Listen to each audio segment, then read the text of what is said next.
Salut à toi et bienvenue sur ma chaîne YouTube, c'est Ilan, je suis très heureux de démarrer une nouvelle vidéo. J'ai envie aujourd'hui de t'aider à réussir dans le métier de trader et je vais essayer de te donner un conseil précieux qu'il va falloir suivre à la lettre, en tout cas si tu veux essayer de durer longtemps sur les marchés financiers, si tu veux réussir potentiellement à devenir trader indépendant. Alors je t'ai préparé un petit sommaire qui se fera en 3 parties. Dans une première partie, je vais te donner ma définition d'un trader à succès. En fait, c'est quoi réussir dans le trading? Ensuite, je vais te parler des 3 piliers. Les 3 piliers les plus importants pour réussir dans ce métier. Et puis en dernière partie, je vais te parler de ce fameux conseil à respecter qui te permettra, en tout cas si tu travailles le sujet, de devenir un trader indépendant. Juste avant d'aborder ce sujet, je me présente pour ceux qui ne me connaissent pas, je m'appelle Ilan, je suis trader indépendant. Je gère aujourd'hui plus de 500 000 $ auprès des propres firmes et j'ai une école de formation qui aide les particuliers à réussir leur parcours en tant que trader indépendant. Je vous laisse vous abonner à la chaîne si ce n'est pas déjà fait et puis on y va, c'est parti, let's go. Commençons par définir ensemble ce qu'est la réussite en trading.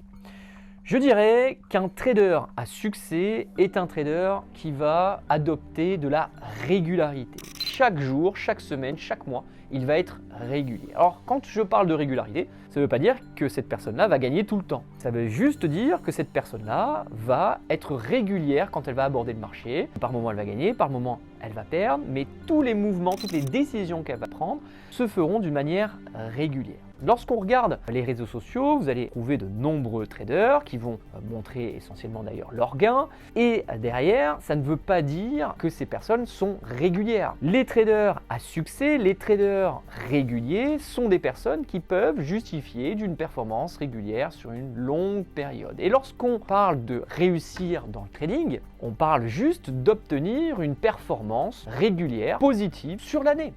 Un bon trader est une personne qui trade sur les marchés financiers d'une manière régulière et qui a à la fin de l'année une performance positive. Même si cette personne a gagné 1% de son capital sur l'année, c'est une performance qui est tout de même honorable quand on sait que grâce au trading, vous pouvez trader avec des sommes de plusieurs millions d'euros. Donc si cette personne-là gère un capital, disons, de 1 million d'euros et qu'elle fait ne serait-ce que 10% par an, qui peut être jugé comme étant une mauvaise performance, 10% par an de 1 million d'euros d'actifs égale 100 000 € de revenus. Donc même si un trader a une performance moyenne inférieure à 1%, entre 0 et 1%, si cette personne-là a ce pouvoir, cette capacité à générer des profits réguliers sur les marchés financiers, cette personne-là pourra être qualifiée de trader à réussite. A l'inverse, une personne qui va trader d'une manière très aléatoire, qui va gagner 15% une fois et puis ne va rien gagner pendant 3 mois, cette personne-là, en tout cas selon ma vision, n'est pas un trader à réussite. En tout cas sur le long terme, cette personne va perdre beaucoup d'énergie, va générer beaucoup de stress et n'exercera pas le métier de trader d'une manière zen et disciplinée, telle en tout cas que je l'enseigne. Donc si tu veux démarrer ton parcours dans le trading, la première chose que tu dois ancrer dans ton cerveau, c'est que tu dois rechercher de la régularité. Parce que la régularité sera synonyme de succès en trading. Je vais aller plus loin et je vais te parler des 3 piliers qui sont nécessaires pour réussir dans le trading. Le premier pilier est la stratégie. La stratégie, c'est quoi? La stratégie, c'est ta manière d'opérer sur le marché financier. Lorsque tu vas ouvrir ton graphique, tu vas faire plusieurs analyses, mais tu vas devoir prendre des décisions. Quand est-ce que je prends ma position? Quand est-ce que je clôture ma position? Où est-ce que je mets mon objectif? Où est-ce que je mets mon stop loss? Tout ça, c'est des éléments, c'est des critères que tu dois identifier, que tu dois travailler chaque jour quand tu fais du trading. Il existe de nombreuses stratégies et si tu veux mon conseil, il faut que tu choisisses une stratégie qui fonctionne. Stratégie qui fonctionne dit une stratégie qui est utilisée par un trader qui est encore en activité. Si tu prends la stratégie d'un trader qui ne trade plus, tu risques d'avoir de mauvaises surprises. Attention aux stratégies que tu vas trouver gratuitement sur les réseaux sociaux, car tu n'es pas sûr que cette stratégie est efficace. Également, il sera important quand tu utilises une stratégie d'avoir ce que j'appellerais un service après-vente. Si la personne te livre une stratégie mais l'applique pas derrière ou n'est pas derrière en train de te montrer en live le fonctionnement de sa stratégie, tu risques d'avoir du mal à te l'approprier et tu risques d'avoir du mal, d'avoir des bonnes performances régulières sur les marchés financiers. Donc prends le temps de trouver la bonne stratégie et une fois que tu l'as trouvée, forme-toi à l'appliquer car même une fois qu'on t'a livré une stratégie, tu verras que ça prend un petit peu de temps pour pouvoir la prendre en main, pour pouvoir l'appliquer, pour pouvoir être régulier avec. Ce que je dis, c'est qu'en moyenne, il faut compter entre 3 et 4 mois pour pouvoir bien utiliser la stratégie d'un bon trader. Le deuxième pilier qui va te permettre de réussir dans le trading, c'est le money management. On voit beaucoup de vidéos sur les réseaux sociaux qui parlent du money management et très souvent, en tout cas moi c'est ce que je remarque au sein de ma communauté, c'est que ce dernier est très sous-estimé. On a l'impression qu'on est là pour t'embêter. Quand on parle de money management, quand on te parle de perte maximale journalière, on a l'impression qu'on te fait chier. C'est des règles qui sont extrêmement importantes. Et si tu n'as pas compris que pour réussir dans le trading, il faut que tu gères ta perte maximale journalière, c'est que tu n'es pas prêt à réussir dans ce métier. Donc prends le temps d'écouter ce qu'on te dit et de respecter ces fameuses règles de money management. Alors quand on parle de money management, ça veut dire quoi money management? Money management, c'est la gestion de la monnaie. C'est tout simplement la gestion de ton capital au moment où tu vas prendre ta position de trading. Je m'explique. Si tu as un capital de 50 000 $, il ne faut pas que tu perdes plus de 500 $ par jour. 500 $ par jour, ça correspond à 1% de ton capital par jour. C'est pas négociable. 1%, c'est déjà beaucoup. Donc, tu ne peux pas perdre plus de 500 $ par jour. Mais ça ne veut pas dire que tu vas tout mettre sur ta première position. Quand on parle de 500 $ par jour, c'est éclaté en nombre de positions que tu vas prendre au cours de la journée. Par moment, sur une matinée de trading, je suis capable de prendre 2 ou 3 positions sur la même séance de trading. Ça veut dire que si j'ai 500 $ de perte maximale, je vais veiller à ne jamais perdre plus de 180 € sur mon premier trade. Donc si, quand je démarre ma séance de trading, j'ai un capital de 500 $ à dépenser sur la journée, je suis capable de le diviser en 3 trades. 160, 160 et 160. Donc si je perds mon premier trade de 160, j'aurais perdu 160. Je peux réinitier un deuxième trade. Si ce trade est gagnant, tant mieux. Si ce trade est perdant, j'aurais perdu 320 $ et j'aurai encore un dernier trade pour pouvoir prendre une position et toujours avec la même stratégie que j'ai utilisée pour mes 2 précédents trades. Donc le money management, c'est également choisir la taille de ces lots. Combien je vais prendre de lots? Est-ce que je vais prendre un lot? Est-ce que je vais prendre 2 lots? Donc il y a des plateformes où on parle de lots, il y a des plateformes où on parle de contrats. En fait, c'est l'exposition que je vais avoir au marché. Et cette exposition, elle va varier en fonction de votre stop loss. Plus votre stop loss va être éloigné, moins vous pourrez prendre de lots sur le marché. A l'inverse, plus votre stop loss sera serré, plus vous pourrez prendre de lots sur le marché. Alors attention, ça ne veut pas dire que je vais rétrécir mes stop loss pour pouvoir prendre plein de contrats et pour pouvoir gagner beaucoup d'argent. Non, parce que plus je vais mettre mon stop loss proche de mon niveau d'entrée, plus le risque de voir ce stop loss toucher est fort. Et donc, c'est un juste équilibre entre stop loss bien placé à un bon niveau versus bonne taille de position en fonction de la stratégie que vous avez appliquée. Alors, ça peut paraître un petit peu compliqué à comprendre ces concepts pour un débutant, donc soyez tranquille, c'est des notions qui s'apprennent assez vite. Encore une fois, lorsque vous allez approfondir le sujet, lorsque vous allez commencer votre formation, il existe des formations gratuites pour pouvoir déjà bien comprendre ces concepts-là. J'ai d'ailleurs une formation gratuite qui est en description si vous voulez démarrer et comprendre ces concepts, vous pouvez le faire. Mais ce que je vais vous expliquer, c'est que votre réussite va dépendre du pilier 1 stratégie, du pilier 2 money management et du pilier 3 qui arrive et qui est super important, c'est ton mental, c'est ton mindset. En fait, ce troisième pilier, ça va être celui qui va te faire respecter le pilier 1 et le pilier 2.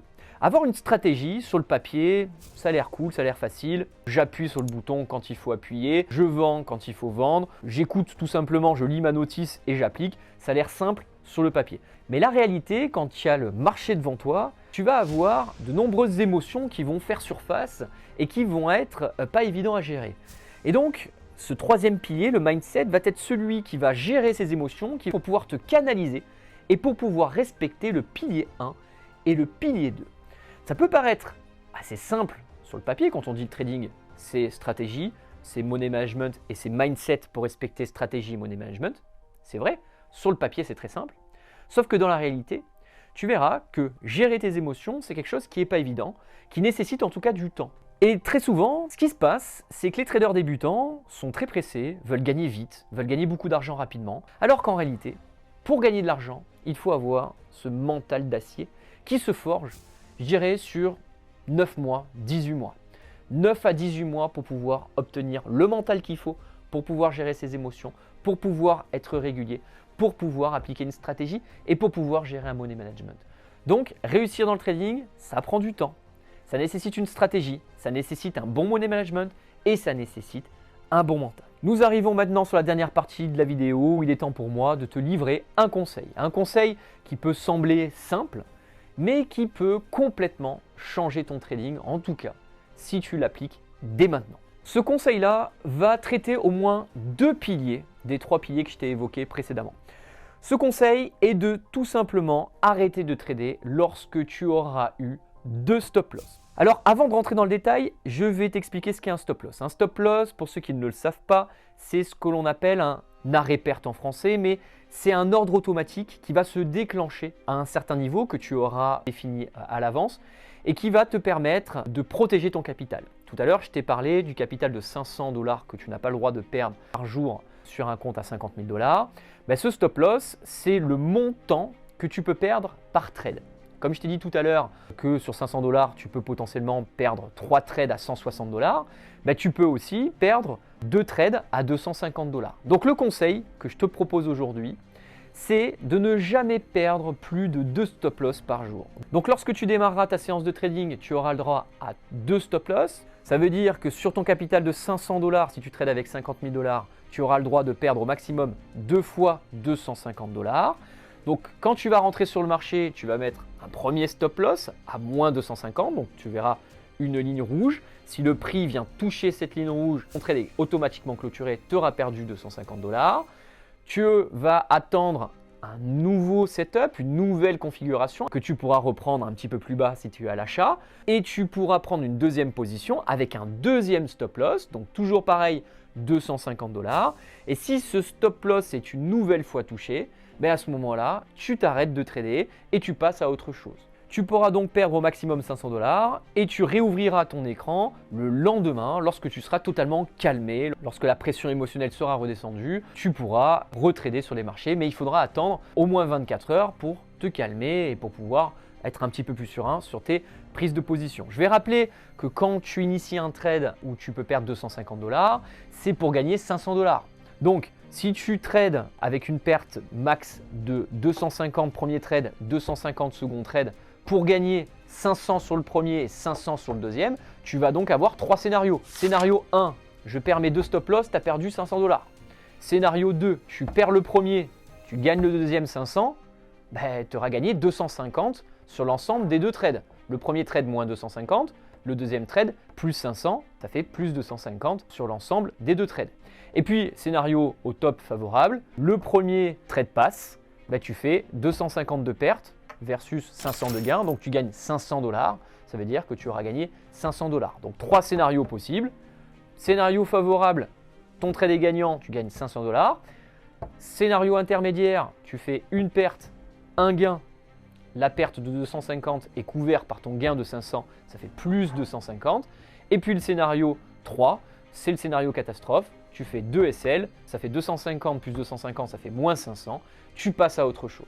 Mais si tu as une bonne stratégie, si tu as un bon money management, que tu as une expérience nécessaire qui te permet de mettre en place ce type de scénario avec des ratios gain-risque favorables, tu verras qu'au bout d'un moment, tu seras régulier dans le trading et que tu arriveras à obtenir des performances positives que tu pourras dupliquer grâce au levier des prop firms. Ce conseil que je vous donne d'autoriser au maximum de stop loss, c'est un conseil qui est extrêmement précieux et qui va permettre d'éviter la pire des situations que vous pouvez rencontrer quand vous êtes trader, c'est la situation d'overtrading. L'overtrading, c'est quand on commence à trader d'une manière complètement aléatoire, quand on commence à trader avec ses émotions et quand on n'arrive plus à s'arrêter, quand on prend 3, 4, 5, 6 positions sur le même plan. Et c'est ce qui fait perdre la plupart des traders particuliers.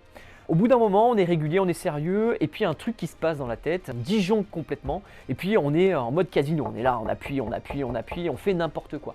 Le fait de respecter son trading en appliquant ce type de conseils, de règles, ces fameux 2 stop loss, vont vous permettre de pouvoir partir du graphique, partir de vos écrans, alors que vous êtes voué à l'échec. Une personne qui est en phase de faire de l'overtrading a aucune chance de réussir sur le marché. Donc si tu vois quelqu'un qui est en train de faire de l'overtrading, j'ai presque envie de dire, mets-toi à côté de lui et tu fais exactement l'inverse. Parce que si tu fais l'inverse d'une personne qui est en overtrading, tu verras que tu vas avoir des performances positives alors que lui, il est certain d'avoir une performance négative. Parce que lui, il va trader avec ses émotions. Il va être comme ça, il va appuyer comme ça en mode joueur de casino et il va faire exactement l'inverse de ce qu'il faut faire. Ce que je veux que tu retiennes, c'est que ce conseil que je te donne est un conseil crucial, surtout quand tu manques d'expérience sur le marché financier. Donc, essaie de l'appliquer et tu verras que tes performances devraient s'améliorer significativement. J'arrive donc à la fin de cette vidéo, j'espère qu'elle t'a plu. Mets-moi un petit commentaire pour me poser des questions, en tout cas si tu veux que j'approfondisse un sujet.